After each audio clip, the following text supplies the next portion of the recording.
Meghalaya's Khasi Hills Autonomous District Council Chief Executive Member Latiplang Kharkongar on Monday challenged the United Democratic Alliance to prove majority in the flow of the House. Kharkongar's challenge came in response to a recent statement made by UDA that its strength has gone up to 16 members in the House of 29 and Kharkongar should step down as CEM according to media reports.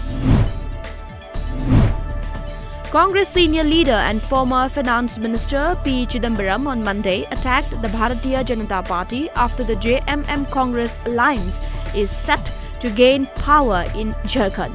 As per media reports, he wrote on social media that dented in Haryana, denied in Maharashtra, defeated in Jharkhand. That is the story of the BJP in 2019. All non-BJP parties must raise their sights and rally around the Congress to save the Constitution of India. A fire broke out at two different factories in the Narela industrial area of the national capital early this morning. As per media reports, 7 fire tenders managed to douse the flames at the factory that manufactured dona patal, leaf bowl and plate. No casualties or injuries have been reported from the factory.